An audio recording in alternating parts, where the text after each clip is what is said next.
The woman flees barefoot across the sodden earth, her feet sinking into the churned mud of a dawn shattered by invasion. Her breath rasps in ragged bursts, a desperate rhythm against the clamor of pursuit.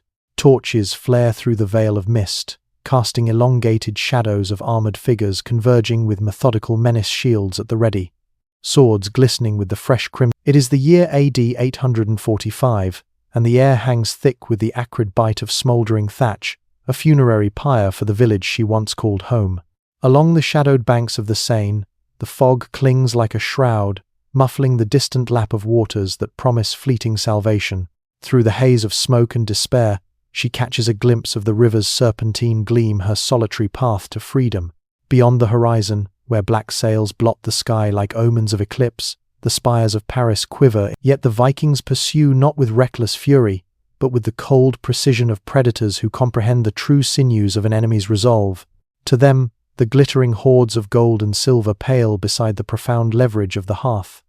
The women who bind families, sustain lineages, embody the fragile heart of a people. This woman, her gown rent by thorns and grasping hands, embodies the prize their chieftain covets not as mere spoil, but as a living emblem of subjugation, to be claimed alive and unbroken. It is a privilege to trace these narratives with a fellowship that spans continents and epochs, united in the quiet pursuit of truths long buried.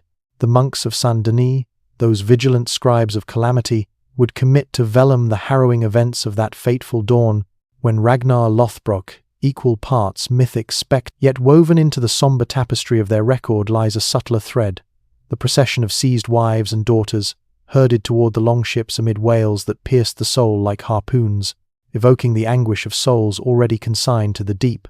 And there, in the cramped margins of their illuminated pages, a notation stark in its understatement. Some envision the precipice of such a moment, the threshold where a husband's coin or a brother's plea might ransom a village from the flames, yet offer no reprieve for the one bartered away in flesh and spirit. The chronicle of Viking depredations extends far beyond the clamor of axes and the gleam of plundered chalices. It unfurls as a ledger of profound human anguish inflicted upon women, coerced into concubinage, paraded as emblems of triumph, subjected to violation as integral to the rites of conquest, their degradation engineered to splinter the very foundations of adversary societies. To the Norse raiders, these were not regrettable excesses of battle, but deliberate instruments of mastery harvesting. Not to grasp the expanse of this shadow, we must retreat to the grander vista. From the waning years of the 8th century through the 11th, the sleek hulls of Norse longships cleaved the waves and rivers of Europe, their prows etching scars upon the continent's map. The sacking of Lindisfarne in 793 served merely as the prelude to a symphony of strife.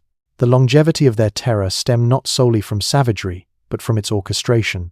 To instill perpetual fear in the hearts of men, to amass fortunes in silver and spice, and to dismantle civilizations by commodifying their women, transforming guardians of heritage into chattel. Yet from whence do we draw these revelations?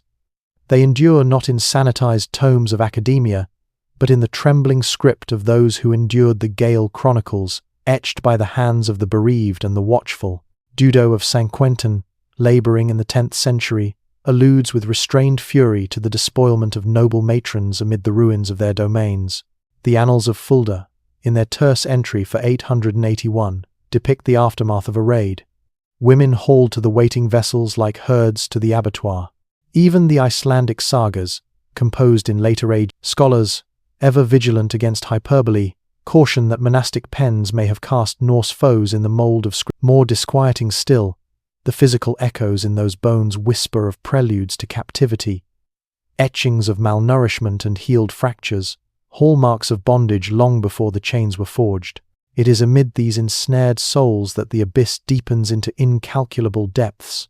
Thralldom, the institutionalized yoke of slavery, was no peripheral custom among the Vikings. It pulsed. Many were consigned to the shadowed role of concubines, their bodies vessels for alliances sealed in subjugation. The 13th century Laxdala saga evokes Melkorka, an Irish noblewoman, though saga whispers doubt her royalty seized in youth and bound to a Norse lord's will. Her muteness in the tale, a feigned vow of silence when pressed for her name, resonates as a profound act of defiance, a refusal to yield even the timbre of her tongue. From these fractured vignettes emerges a tapestry of veiled insurgency. Certain captives slip their bonds, vanishing into the wilds like spectres. Others safe, yet such flickers of agency belong to epochs yet unfolding. Draw your gaze once more to the Seine's mist-shrouded embrace in 845. The women risk. For those entombed below decks, the voyage unfolds in a realm of unrelenting gloom, timbers groaning under the weight of waves, the fetid reek of unwashed fear, and the inexorable drift toward an abyss where maps dissolve into myth. The annals cloak the ensuing violations in euphemistic veils, dishonored or shamefully employed, yet the contours of atrocity may be pieced together from the silences. Conjure the hush that descends after the clamour, torches sputtering to embers, the chieftain withdrawing from his shadowed pavilion, leaving behind a young bride of Rouen huddled upon filthy straw, her garments in tatters. She endures, breath shallow, but the true blade is forged in recollection, the indelible stain upon her spirit. In the gaze of her people, purity is forfeit. Escape, if it comes, arrives shackled to exile. This calculus of violation was no haphazard cruelty. By targeting women, the Norse inflicted wounds upon the collective soul, eroding the sacred bulwarks of honour and lineage. Contemplate the Irish annals of Ulster, their laconic inscription for 821. Dublin's marauders seized women by force, bore them to the ships, and laid the land waste with their lust. In those sparse syllables echoes a realm immobilized, not merely by the thunder of raids, but by the lingering pall of communal disgrace. The soil yields corroboration in relics of restraint. At Birka in Sweden, iron collars unearthed from forgotten middens, their mechanisms still yielding to a historian's sombre demonstration with a resonant, fateful snap. These were no curiosities of craft, but instruments of commerce, ferrying the bound across leagues as indifferently as Baltic amber or salted cod. Slave emporia flourished at Hedeby, Dublin, Kiev emporia glutted by the vanquished, spouses, progeny, siblings. Occasionally, coercion masqueraded as matrimony, saga tellers romanticizing these bonds from the victor's perch. Yet beneath the skald's honeyed verse lurks the iron lattice of duress for the woman within.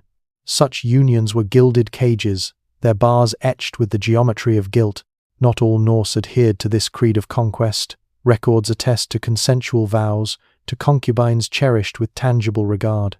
The Gragas, Iceland's ancient codex, even enshrined safeguards for the bound, though enforcement wavered like northern lights.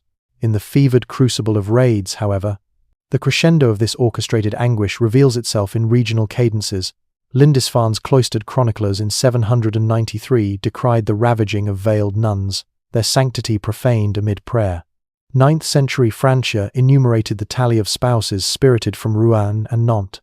By the 10th century, Anglo-Saxon England brimmed with dirges for defiled consorts and daughters consigned to servitude. In the Orient, where ruse traders hewed watery thoroughfares to Byzantium's golden gates, hamlets awoke to voids where women once wove the warp of daily life, funneled inexorably toward bazaars as distant as Baghdad's minarets.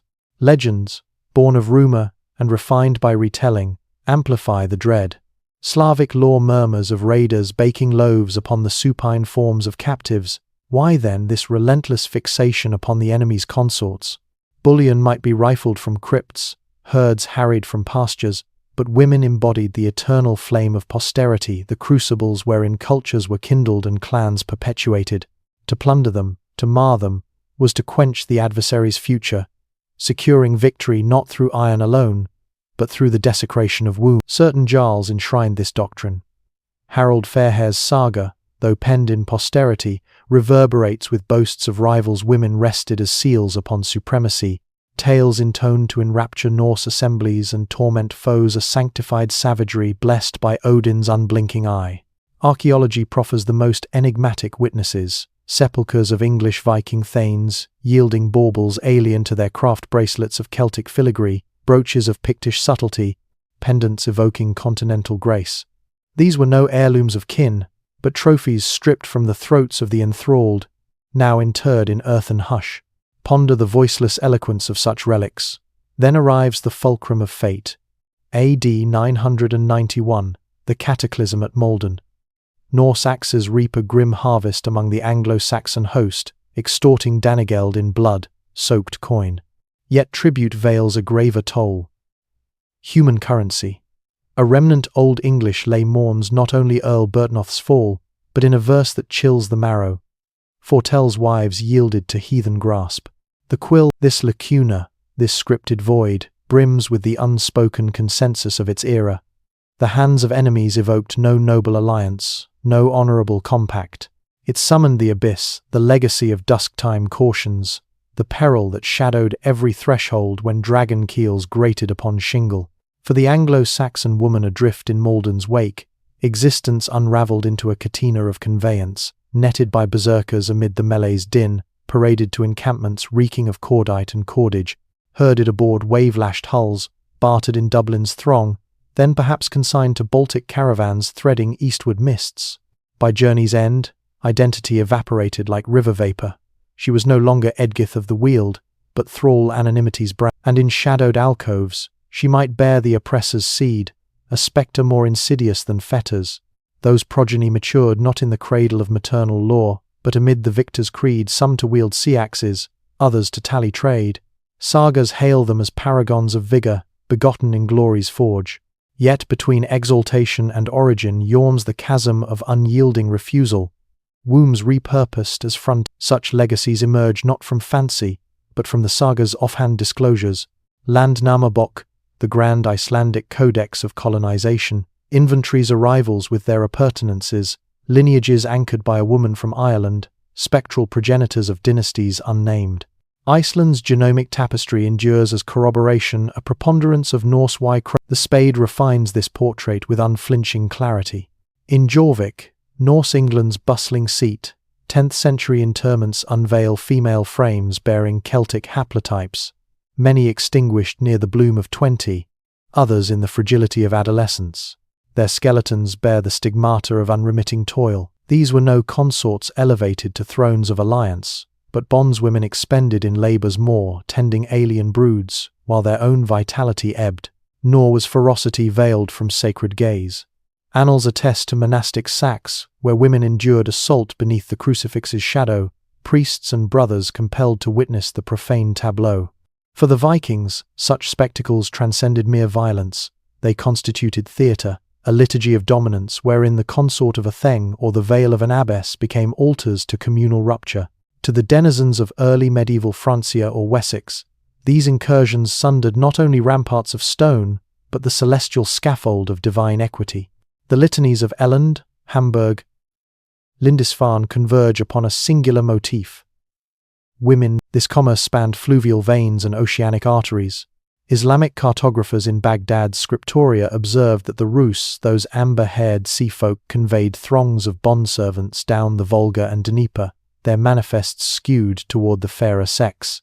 The rationale was mercantile acuity. In the souks of Cordoba, the chroniclers detail the preparations bodies plumped upon rations, draped in silks ill-suited to their station, arrayed upon auction scaffolds for the scrutiny of veiled bidders, their worth tallied in dirhams, a calculus of flesh and fate.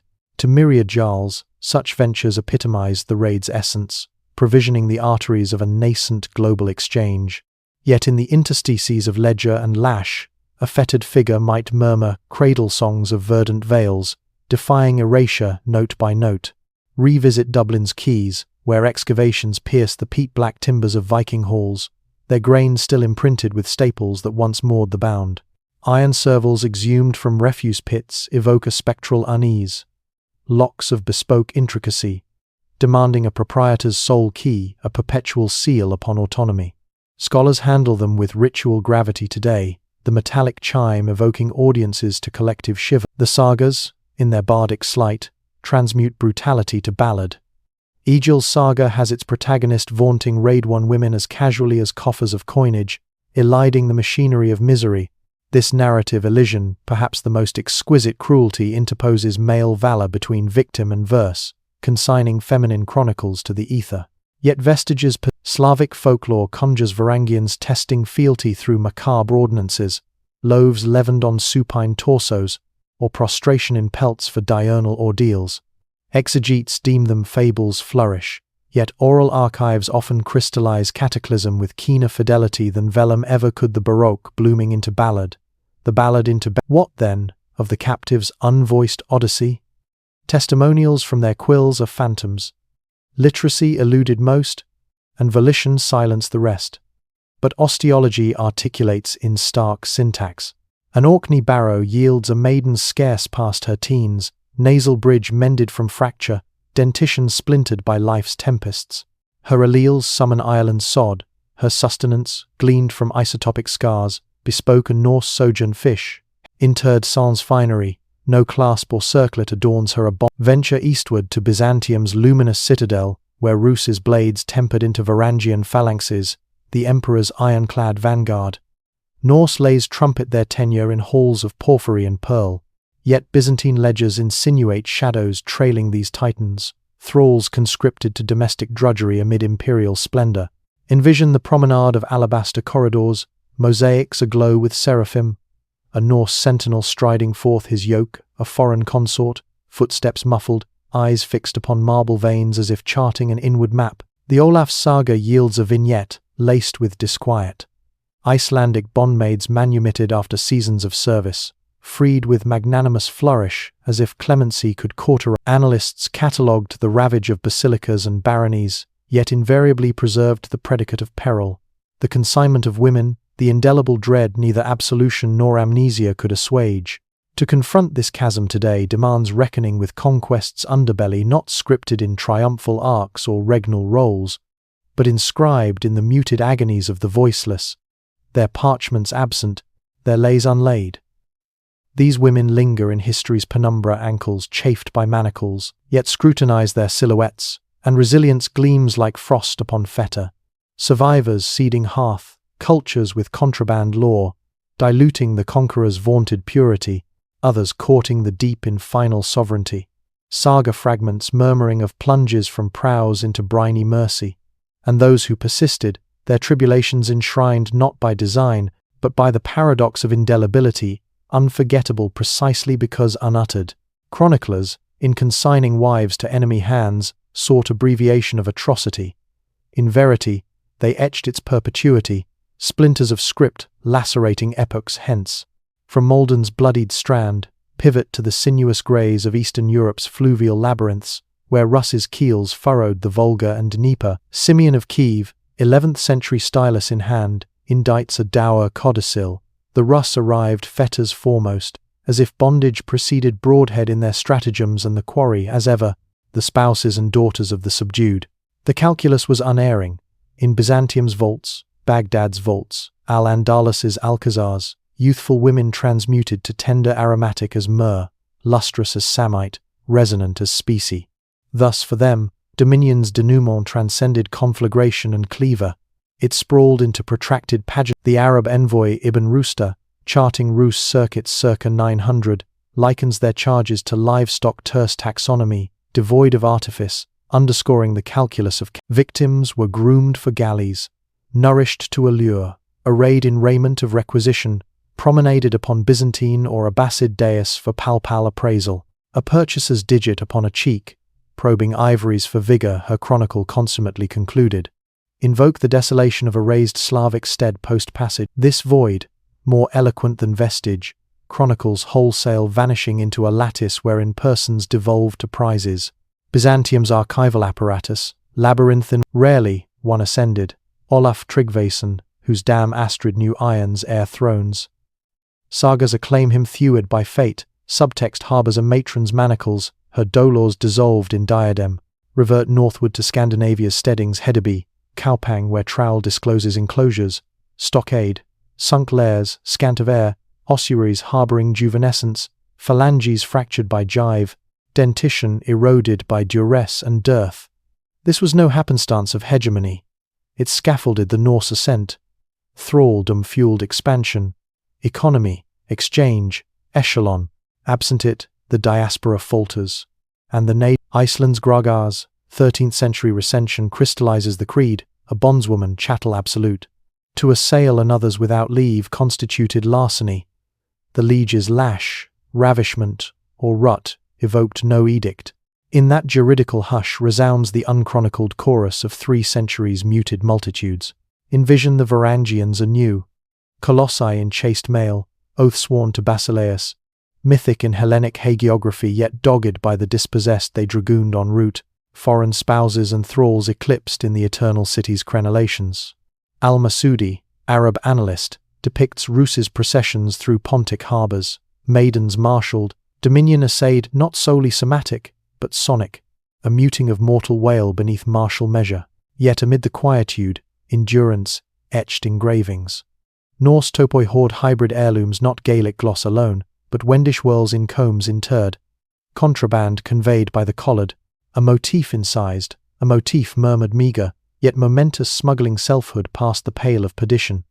Sagas allot them scant stanza, the lass from Hebrides, thrall from Airy, to historiography, their reticence swells tidal. At Dublin's Woodquay dig today, the strata summon the din of yore, haggler's hubbub, and rearward ranks of the restrained gazes groundward, frames frozen in foreboding. A phantasmagoric canard endures upon the Volga's vein. Ibn Fadlan, eyewitness to Rus's rites in 922, chronicles a bondmaid's immolation inebriated, initiated publicly, then extinguished for her liege's pyre. Apologists assay its ubiquity. Its singularity indicts sufficiently. Feminine forms served as sacraments of sundering, supremacy, speculation, stigma.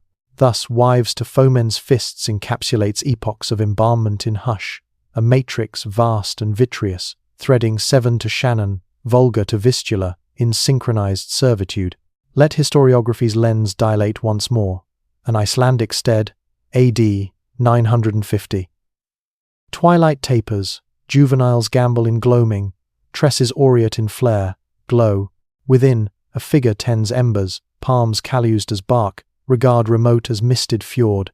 She hails from elsewhere Hibernian hollow or Wendish wood. Her croon estranges the air, Gaelic lilt or Slavic sigh. None inscribes her id. She shall perish in that croft. Progeny proclaiming unalloyed Norse vein, oblivious to the bondswoman who bridged their breath. Historia heeds, for relics rebuff oblivion. Recollection's riddle resides in reticence's roar. Megaliths of steading footings enfold foreign matriarchs' unmarked mounds. Sagas, scribed by scions, affect amnesia anent certain consort's cradle. That spectral stilling testifies. Narrators shunned summons, lest lineage confess, yet verses veer. Ocuth Kona a vestrum western woman, bland badge, yet ballast for bays of bereavement, the wrench from pyre, scorched stead, gyves gouge upon dermis. No captive clings, compass cloaks cataclysm. Verity transcends vector, it throbs in throe. Contemplate Vinland's verge, saga scripted saga of sally across whale roads. We venerate venturers rugged, resolute, yet who scaffolded those sod-roofed outposts? Oft involuntarily, haulers of hoarfrost streams, flensers of fell, seamstresses of sea walrus sail. Among them, thralls transited from Europa, or netted in nascent forays. Tales triage them tangential, umbrae underscoring sag. Magnify those margins, and behold the sinew, sustenance, seamstresses, sucklers sustaining the sanctified finders. This occultation of feminine affliction threads Viking weave obscure. Sovereigns by saga, jarls by jarngrape, wayfarers by wake women wane to codicils, taken loosed post, lustrum, wedded to hall. Yet ostians, alleles, artifactual afterimages articulate otherwise. Ubiquity, underpinning. Reinvoke Dublin, Hibernia's Norse nexus.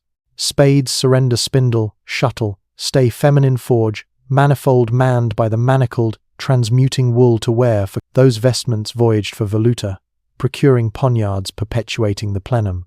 Cycle sans surcease, filament far deadlier than falchion. Thus, Viking valor narrates less in lath and leaf, more in worsted welted wine, dark coercions chromatic. Quantum, quoth Quilman, by millennium's cusp, a tithe of Nordic numbers were nething thrall. Traverse a township, decuman face unfree, imperilled. They opted hush, honour hoarded. Hush, however, hollows. By 11th ebb, Christ's creed colonized Norden, importing equity's edict. Clerics censured carnal captivity.